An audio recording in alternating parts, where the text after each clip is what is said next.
Chers téléspectateurs, bonsoir et bienvenue dans cette nouvelle édition.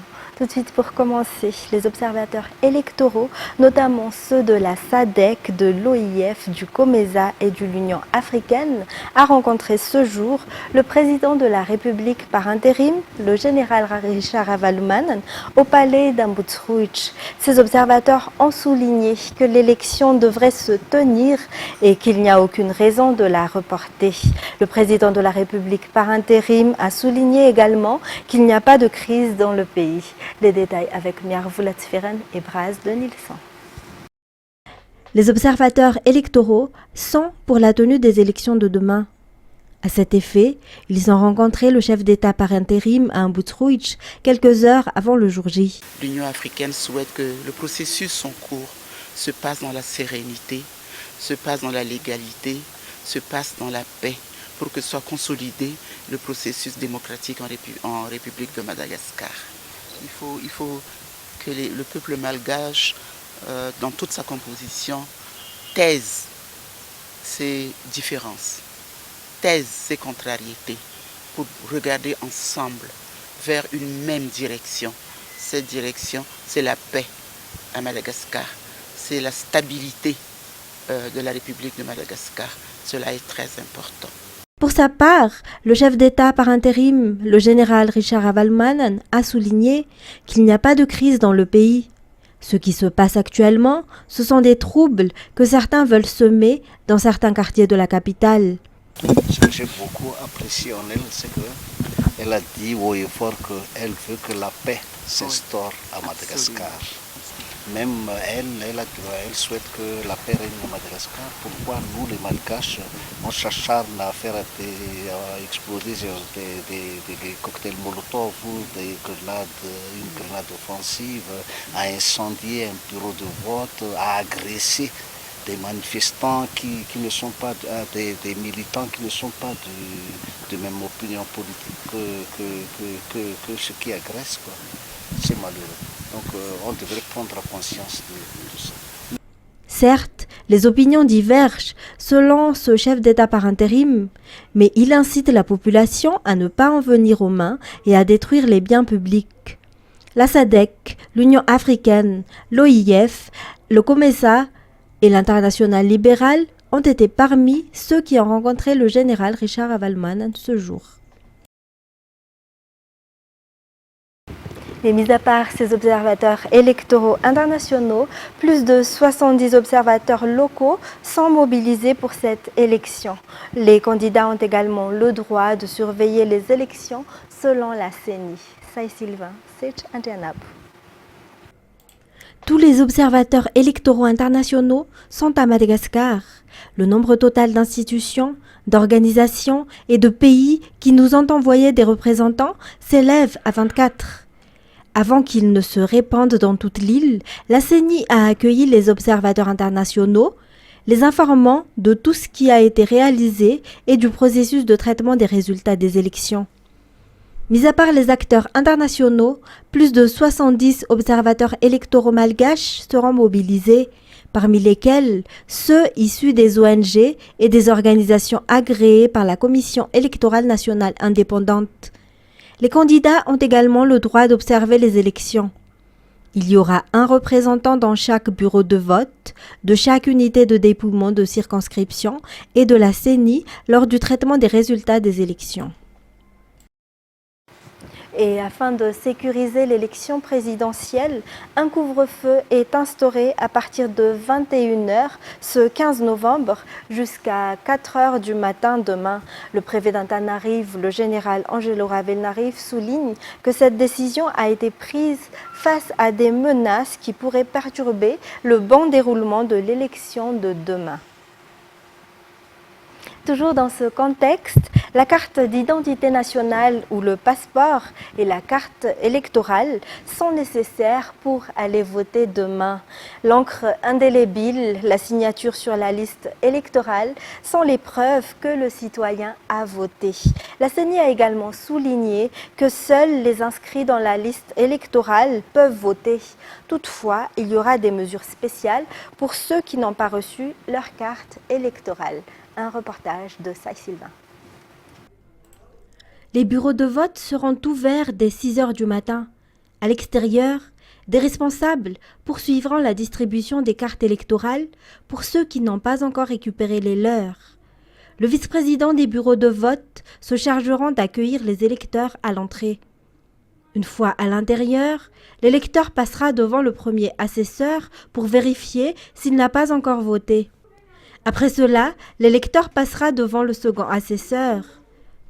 Le responsable donnera le bulletin unique, signé par les 2 membres. L'électeur entrera ensuite dans l'isoloir et fera son choix. Il pliera le bulletin en 3 et le mettra dans l'urne. Une fois effectué, le pouce gauche de l'électeur sera marqué par l'encre indélébile et il signera la liste électorale. Pour les observateurs électoraux malgaches, les représentants des candidats, ainsi que les fonctionnaires en service en dehors du lieu où ils se sont inscrits, il y aura des conditions particulières pour leur permettre de voter, précise l'explication. Le vote sera clôturé à 17 heures s'il n'y a plus d'électeurs dans la file d'attente. Les citoyens ont le droit de surveiller les élections en se portant volontaires pour compter les votes, en assistant au scrutin public, en vérifiant les isoloirs dans les bureaux de vote et en suivant les résultats de l'élection. La CENI prendra en photo les procès-verbaux avec les résultats des élections, signés en présence des délégués des candidats au bureau de vote. Selon eux, 43% seront publiés le 16 novembre et 80% le lendemain. La CENI devra attendre le traitement de tous les documents avant de publier les résultats provisoires complets des élections. Les travaux de la Commission électorale nationale s'arrêtent à la publication des résultats provisoires des élections.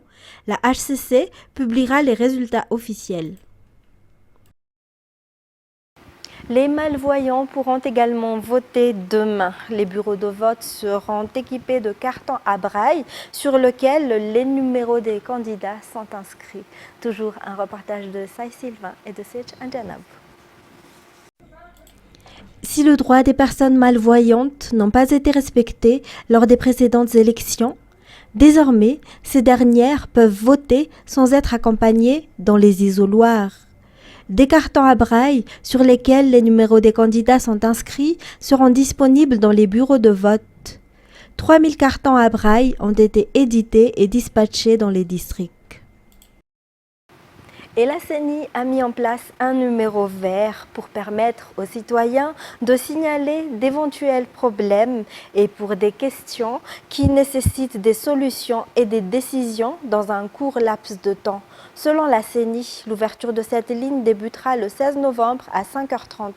Ainsi, le numéro vert de la CENI sera utilisé le jour du scrutin et pour le traitement des résultats du scrutin, et les appels des citoyens seront gratuits. Et conformément au décret gouvernemental numéro 2023-007 du 2 février 2023 définissant la liste des jours chômés mais payés pour l'année 2023 et au décret gouvernemental numéro 2023-1396 du 13 octobre 2023 modifiant l'article du décret gouvernemental numéro 2023-863 du 11 juillet 2023 relative à la convocation des électeurs à l'élection présidentielle, la journée du premier tour de l'élection présidentielle du 16 novembre 2023 est déclarée chômée et payée partout sur le territoire de la République de Madagascar, selon le ministère du Travail, de l'Emploi, de la Fonction publique et des lois sociales. Toujours concernant les élections, 2 bureaux de Fukutane ont été incendiés dans la nuit du mardi à mercredi, notamment le bureau de Fukutane de Murundav dans la commune d'Andeiruk et le bureau de Fukutane d'Anusat Ouest dans la commune d'Anusat. Quelqu'un a tenté également d'incendier le bureau de Fukutane de Mandialaz à Katvuti dans le 3e arrondissement. Quelques documents et des cartes électorales ont été brûlés dans ces bureaux de Fukutane. Toutefois, cela n'affecte pas les élections de demain car des mesures spéciales ont déjà été prises.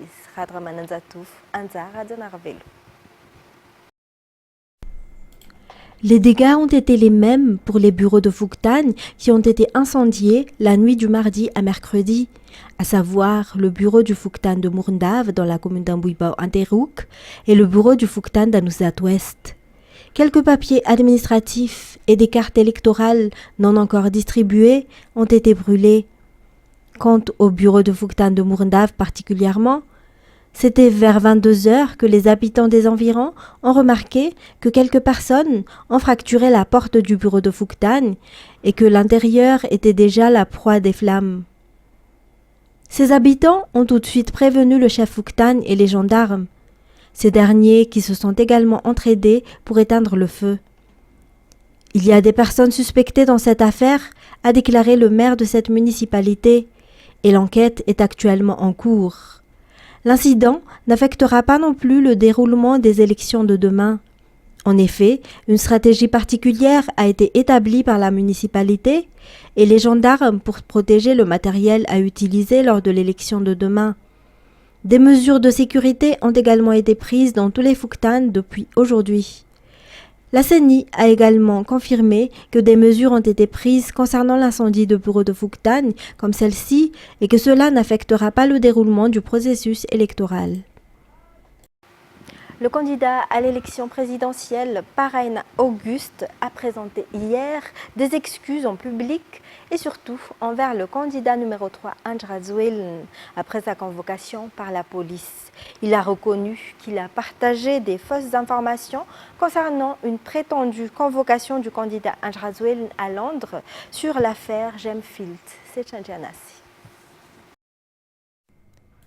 Après avoir été relâché par la police hier, suite à sa convocation pour diffamation, propagation de fausses nouvelles et incitation à la haine, le candidat à la présidentielle, Auguste Paraine, présente des excuses.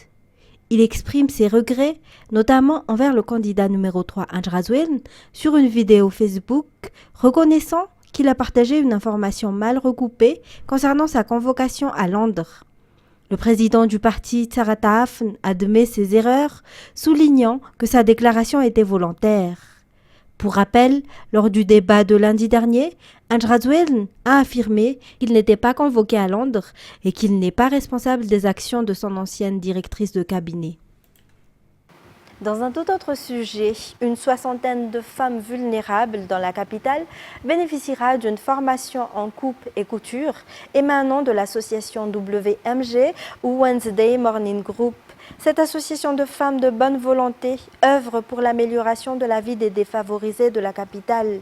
Cette association contribue également à donner accès à l'eau potable et à des installations d'hygiène aux communautés de la région d'Analamangue et aussi promouvoir l'éducation civique en distribuant des brochures et un soutien. Pour financer ces projets, elle organise des activités au cours de l'année, mis à part la contribution des partenaires. Pour le mois de décembre, un bazar de Noël sera organisé au Carlton à Noussi.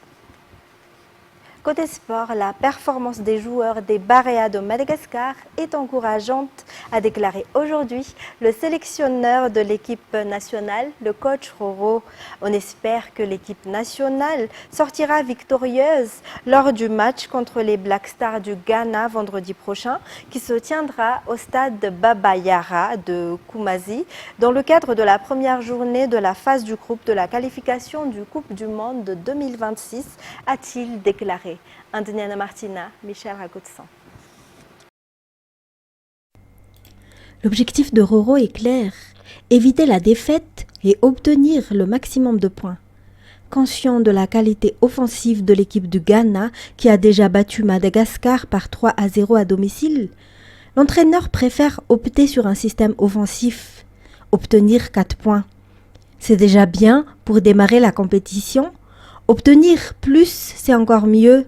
Le pire sera une double défaite, selon ses déclarations. L'équipe nationale de Madagascar affrontera ce vendredi les Black Stars du Ghana à 16h, soit 19h heure locale, au stade de Baba Yara, dans le cadre de la première journée de la phase éliminatoire de groupe en vue de la qualification pour la Coupe du Monde 2026. Une autre séance d'entraînement a également eu lieu ce jour, car les protégés de Romuald Rakutunjabe n'auront plus qu'1 jour pour peaufiner leur entraînement. Néanmoins, Tateli Afchanien Rabarzon, dit Dadafar, devrait déclarer forfait pour les matchs des 2 premières journées des éliminatoires à la Coupe du Monde 2026 face au Ghana et au Tchad pour rendre un dernier hommage à son épouse décédée mardi. Voilà pour les actualités locales. On passe à présent aux actualités internationales.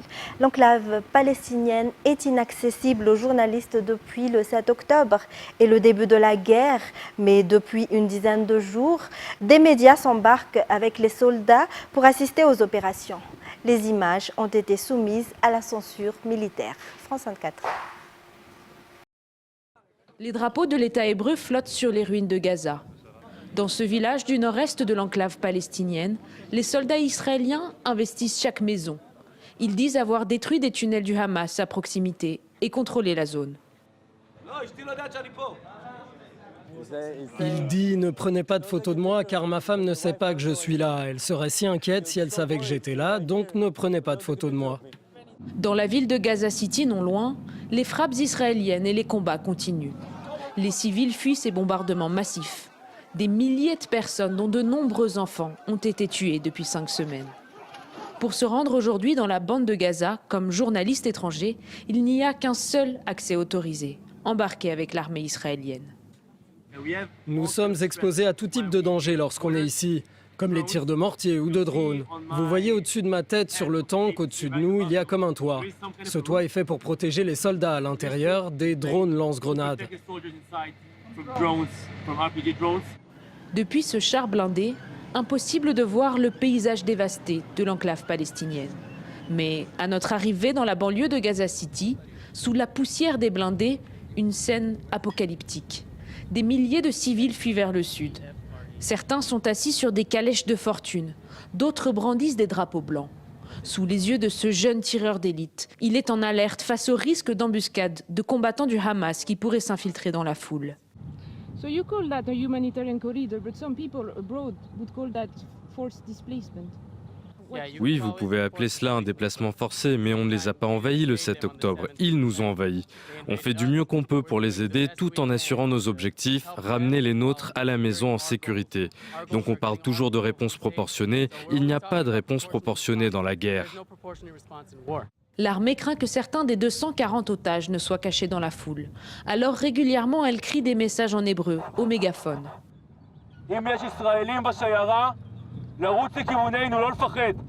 Il nous est interdit d'avancer devant ces soldats israéliens, jusqu'aux civils. Alors la seule façon d'obtenir des témoignages de la population est de faire appel à des journalistes basés à Gaza. L'un d'eux nous a envoyé ces images, tournées la veille. On y voit au loin des frappes israéliennes. Pour ces civils épuisés, cet exode rappelle celui de la Nakba, la catastrophe en arabe, lorsque plus de 700 000 Palestiniens ont été expulsés de leurs terres à la création de l'État d'Israël en 1948. Où trouver un abri? Il y a des milliers de sans-abri, des enfants, des femmes et des personnes de tout âge. Certains ont péri dans la rue, d'autres gisent sur le sol sans défense. Vers qui se tourner à part Allah? De retour en Israël, nous devons soumettre nos images à la censure militaire. C'était la condition de ce tournage. L'armée exige d'approuver toutes les images diffusées, pour s'assurer, dit-elle, qu'elles ne mettent pas en danger ses soldats. Mais aucun des propos de ce reportage, aucune de nos questions et des réponses des soldats n'ont été contrôlées. Pour Israël et contre l'antisémitisme, des dizaines de milliers de personnes ont manifesté mardi à Washington, drapeau israélien à la main ou noué autour du cou, en réclamant la libération des otages retenus par le mouvement islamiste palestinien Hamas depuis sa sanglante attaque du 7 octobre. France 24. Gal Gilboa était au Festival Nova en Israël le 7 octobre dernier. Il a survécu en se cachant dans les bois pendant 8 heures avant d'être secouru. Mais son petit frère, à lui, était capturé par le Hamas. C'est le selfie que mon frère a pris quand je suis arrivé au festival pour l'envoyer à notre mère. C'était 15 minutes avant que les sirènes ne se mettent à sonner. Le frère de Gal, Guy, est visible sur cette vidéo diffusée par le Hamas. Des images qui ont été parmi les premières à montrer des otages. Cela fait plus de 5 semaines et nous n'avons toujours aucune nouvelle. Aucun signe de vie, nous ne savons pas comment ils le traitent ni dans quelles conditions il est détenu. C'est dur. Chaque jour qui passe a valeur d'éternité. Je ne peux pas arrêter de penser à lui. J'aimerais qu'on soit à nouveau le 6 octobre. Je n'ai pas d'autre choix que celui de faire confiance à mon gouvernement, de faire confiance aux États-Unis et à la pression internationale parce que c'est tout ce que je peux faire. C'est tout ce que j'ai. Comme Gal, des milliers de personnes espèrent chaque jour le retour de leurs proches. Je me réveille tous les matins face à cette vérité. Ma famille est retenue en otage par des terroristes. 6 membres de la famille de cette New-Yorkaise de confession juive sont aux mains du Hamas et parmi eux, des enfants de 3 et 4 ans. 60% de la famille immédiate de ma tante est absente. D'habitude, il y a 10 personnes autour de sa table pour Shabbat. Ils ne sont plus que 4 en ce moment. Nous désespérons qu'ils nous reviennent. Au moins 240 otages seraient détenus à Gaza, dont 9 Américains. D'actives négociations pour leur libération sont en cours entre les États-Unis, Israël et le Qatar. Pour terminer, l'armée malienne a pris mardi Kidal, au nord séparatiste Touareg, après des années d'absence dans cette ville stratégique, devenue un enjeu majeur de souveraineté pour l'État central. France 24. La nouvelle a d'abord été annoncée par un message du colonel Assimi Goïta, lu à la télévision d'État. Un raid a été mené depuis quelques jours en direction de Kidal et de lourdes pertes infligées aux groupes armés terroristes. Aujourd'hui, nos forces armées et de sécurité se sont emparées de Kidal. Kidal, ville du nord-est du Mali et bastion de la rébellion à dominance touareg, est un enjeu majeur de souveraineté pour l'État malien. Pour les forces armées maliennes, il représente un lieu stratégique, après en avoir été chassé par les séparatistes en 2014. Le retrait de la mission de l'ONU, poussé vers la sortie par la junte, a déclenché une course au contrôle du territoire entre les acteurs armés du Nord, l'armée, les séparatistes et les djihadistes. De son côté, dans un communiqué, le CSP, l'Alliance de groupes rebelles armés, confirme avoir quitté sa ville bastion pour des raisons stratégiques. Tout semble s'être joué dans la nuit de lundi à mardi, avec l'aide de la technologie des forces russes. L'armée malienne a pris contrôle de l'aéroport de la ville, parce qu'elle est rentrée par l'est de la ville. Des opérations de sécurisation sont en train d'être menées. Et ces opérations, c'est difficile de savoir comment se passent pour le moment ces opérations de sécurisation, parce que vous le savez, les communications officielles sont interrompues dans la ville de Kidal. La prise de Kidal serait donc un succès significatif pour la junte militaire. Mais pour le colonel Goïta, si une bataille vient d'être gagnée, la guerre est loin d'être terminée. Mesdames et messieurs, c'est la fin de cette édition. Merci à vous de l'avoir suivi. Restez avec nous pour la suite de notre programme et n'oubliez pas d'aller voter demain. Au revoir et bonne soirée sur Vida.